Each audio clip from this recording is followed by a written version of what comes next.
I'm going to call this meeting to order for the Polk County Board of Commissioners for Wednesday, October 30th, 2024. All commissioners are present.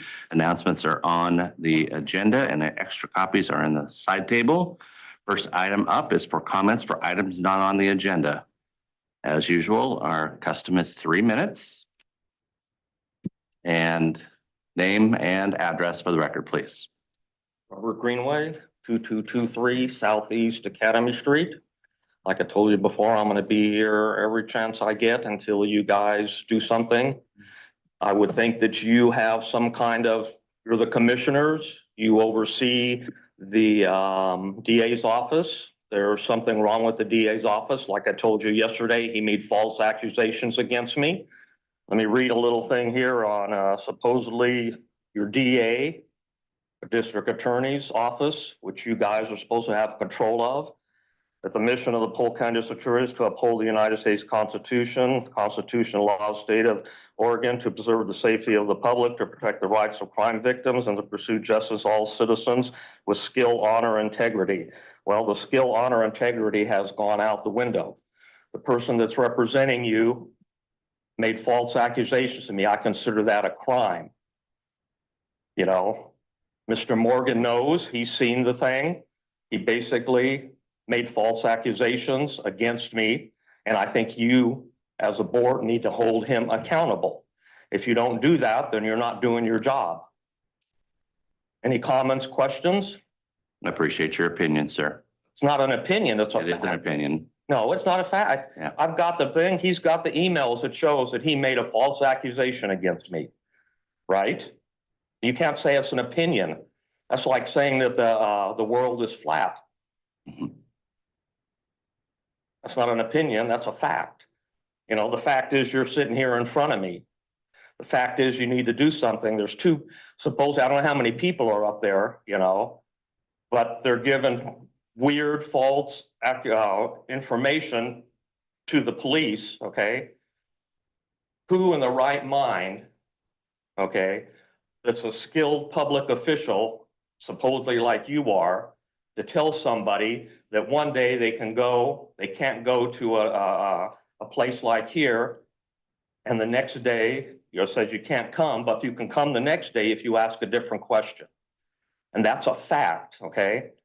That is on tape, okay? On a monitor from a civil servant, okay? From the guy's name. And if you guys aren't willing to do something about it, I will. And I will continue to do it. And I'll find out more on the 4th of December when I go to the commissioner of the Board of Citizens for the police department in Salem. At least they have some recourse when somebody is done wrong. You guys just sit there with stupid grins on your faces, you know, and act like it's my opinion. It's not an opinion, okay? He's a counsel. He knows better than anybody. He saw it and he won't even look at me. Did you not see that thing where he said that I was? Did you see that? I sent you a copy of it. I'm not here to engage in a dialogue with you, sir. Yeah, I know you don't want to address the problem. Okay? Thank you. You need to do something about it. Thank you. Is my 3 minutes up? Yes, sir. You sure? I haven't seen no timer or anything. I just said it is. It is now. It is now? You Yep. sure? I haven't seen no timer.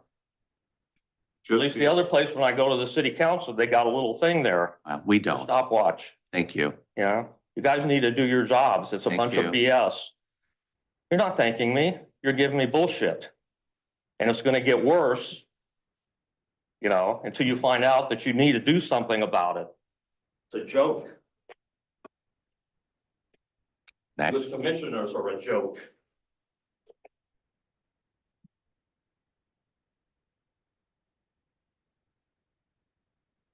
I just dated yesterday and I just put today's date on it.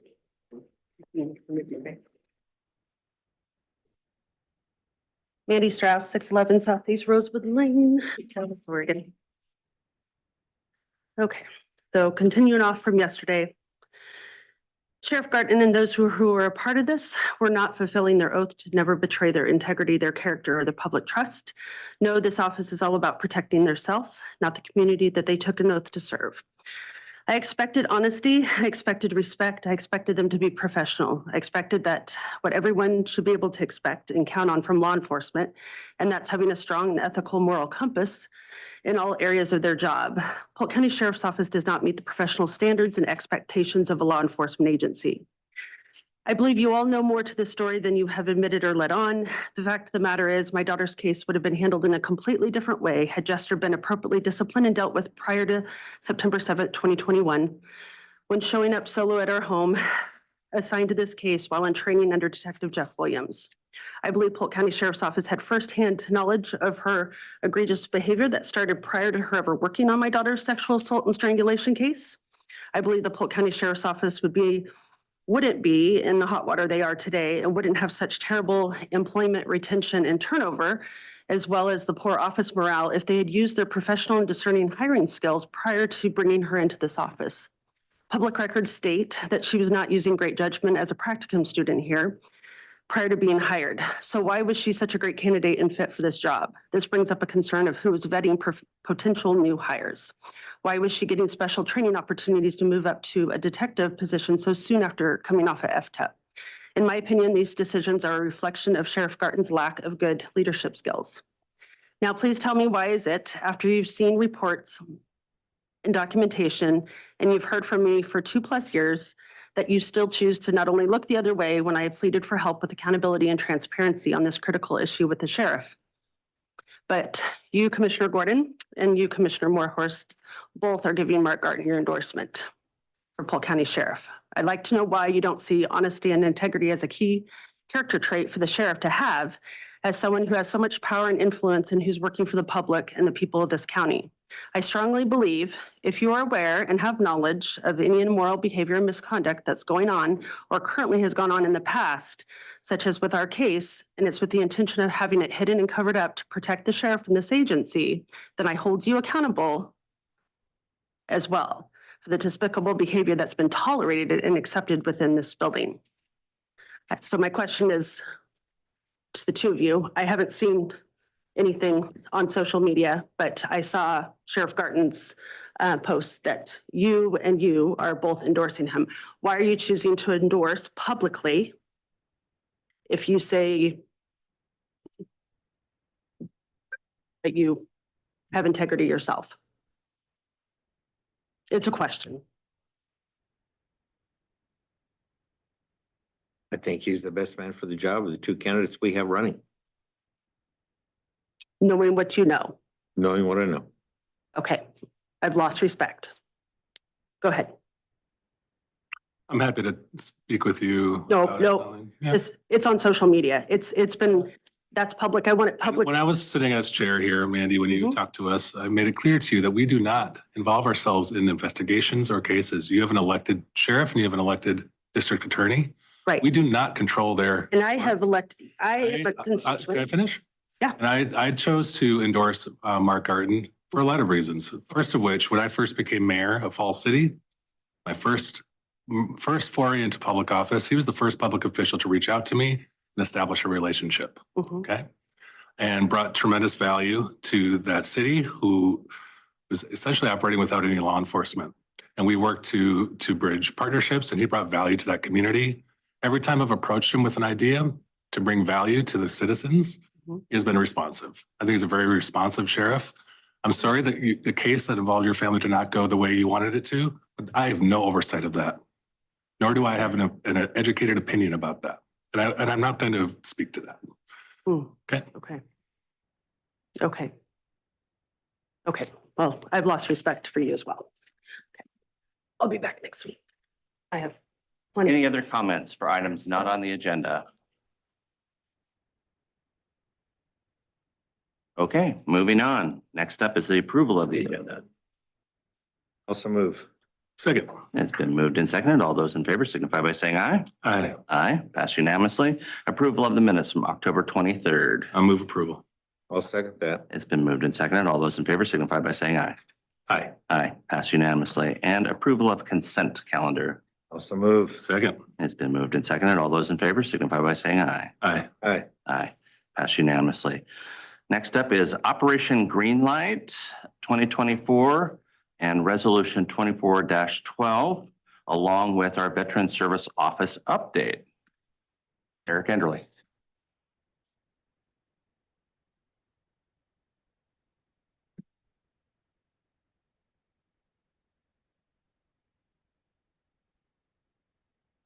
And team.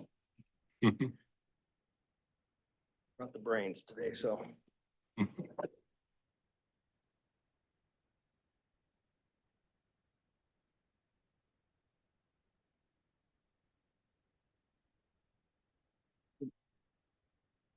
For Jared, Commissioners, thanks for having us here today.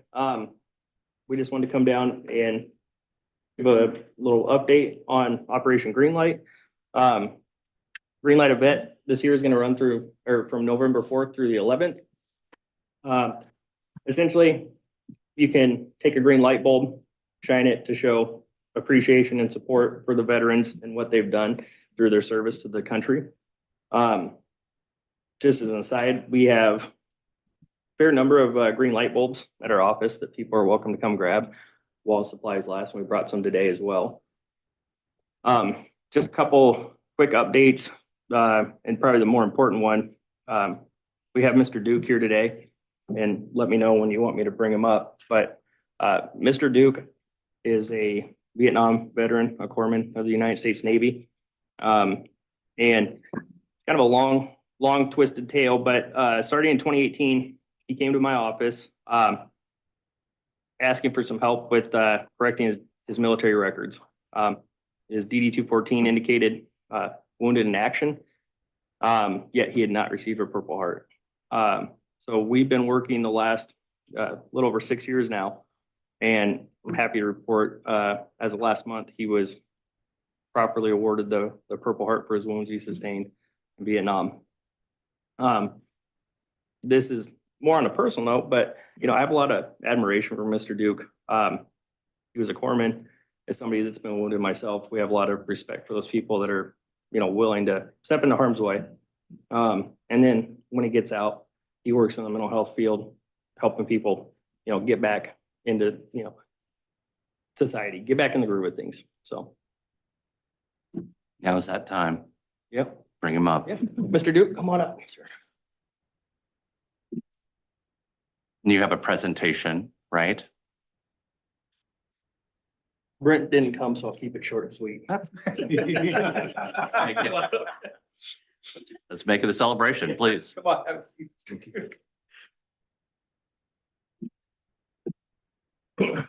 Mr. Duke, Board of Commissioners signed this for you here. Certificate recognizing you as a Purple Heart recipient, and to thank you for your service to this nation and Wow. this community. Thank you I very appreciate much. everything you've done afterwards. Well, thank you. Thank you.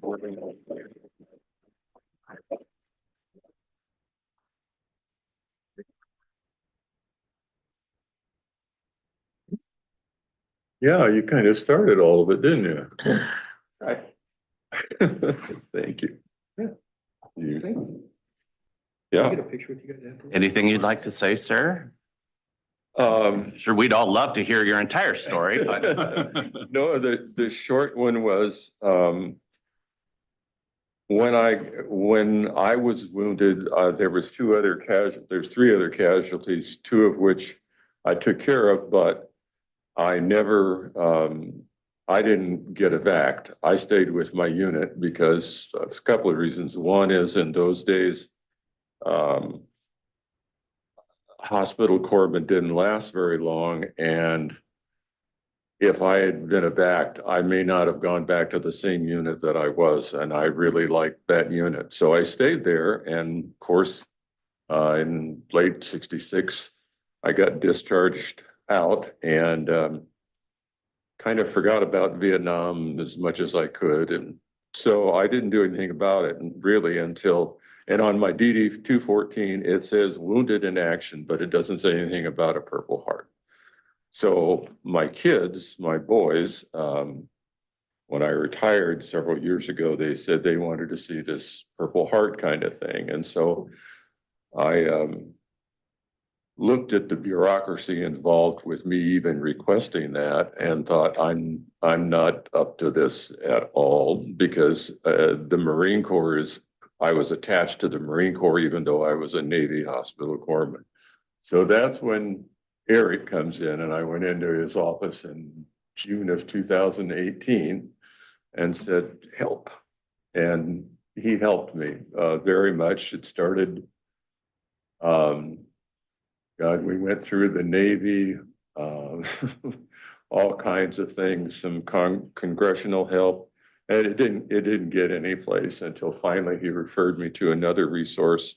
And that came through about a month or so ago, about 6 weeks. It was a Purple Heart that the Marine Corps had to document was there and everything. And so that he came through with me and some other things, benefits that I would not have ever gotten. So, and being a casualty himself, he kind of understood what it was like. And so I'm very, very happy to have had his kind of help and the county's help with this too. So thank you very much. Thank you, sir, for your service. Thank you. Absolutely.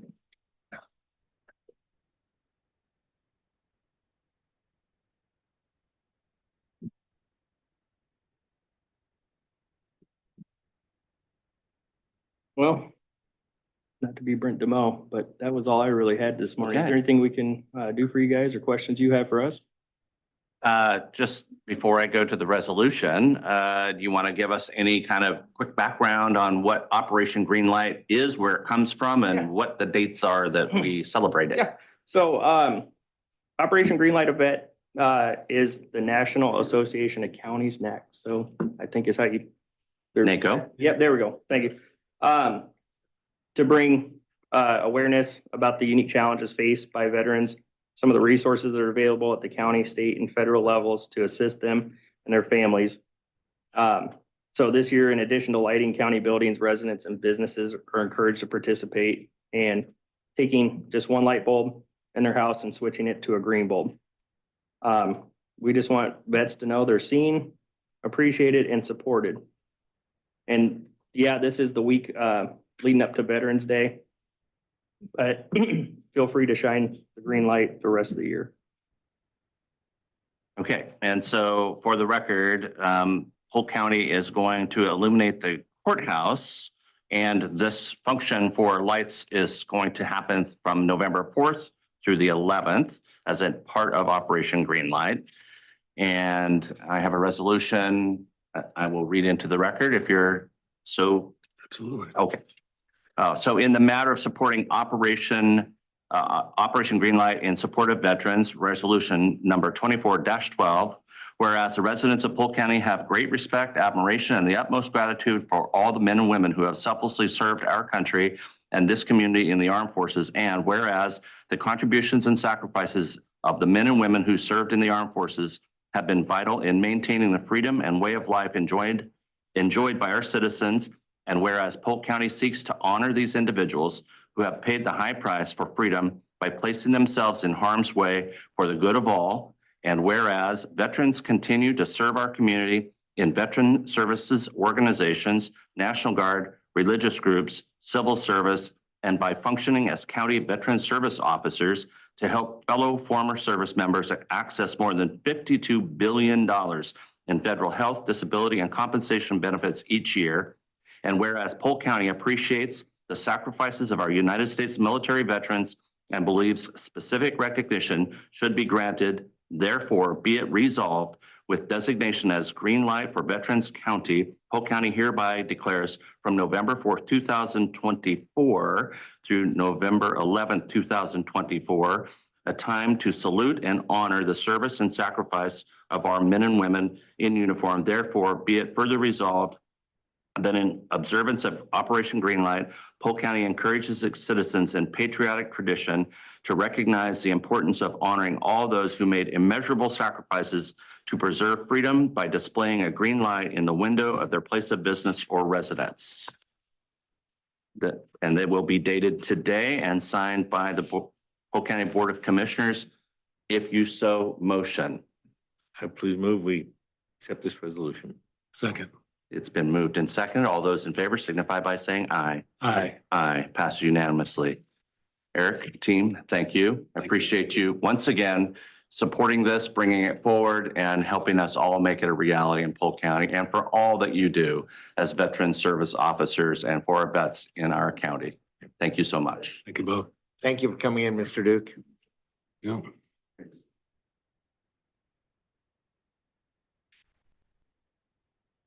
I do think that we need to get a picture, actually, before we adjourn. I Yes. agree.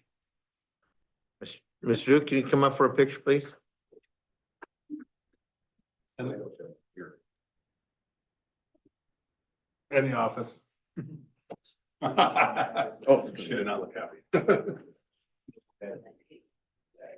No, I decided to edit on the fly. Yeah, because I good thought, job. We're not doing this for here, right? Squeeze in. Missed it. Okay. Yes, thank you so much, sir. I'll turn around. Okay, perfect. 1, 2, 3.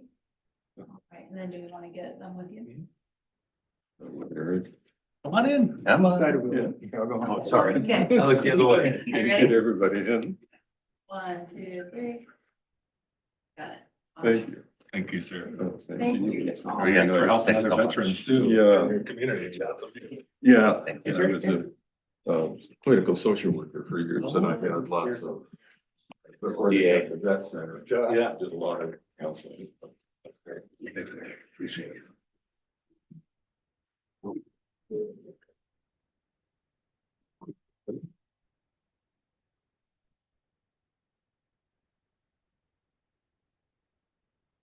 Okay, next up is a declaration of surplus property in order 24-15. Yes, Mr. Chair, members of the board, I'm recommending that the board declare property located at 945 Southeast Uglo Avenue, Dallas, Oregon, tax account 146357 as surplus property. And then give notice to the current occupants of the facility, which is a requirement of our lease agreement with them for 60 days.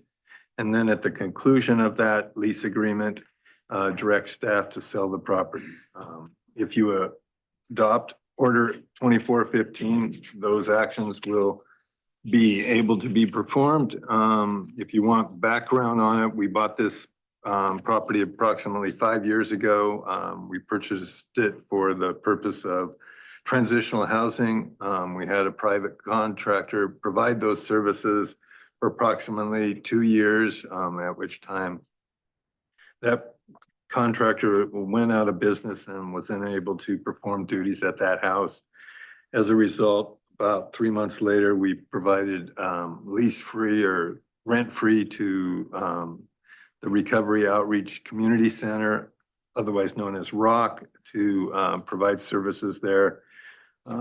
We recently got notice that that service required conditional use action from the city of Dallas. And as a result, going through that process and not having it really truly be a Polk County function, but a function of another service provider, I felt it was in the best interest for the county to declare this property surplus, get it back on the tax rolls and move on from there.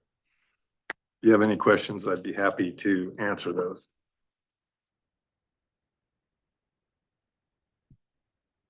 Questions? I'm ready to make a motion. Yeah, you bet. I'd like to move to adopt order 24-15. I'll second that. Yeah, it's been moved and seconded. Any further discussion? Just one comment. If we're able to sell to a some kind of housing provider that serves folks who are underserved, that'd be great. Just throwing that out there as an idea, not as a motion. I missed it, I guess. What's our process for putting it out there?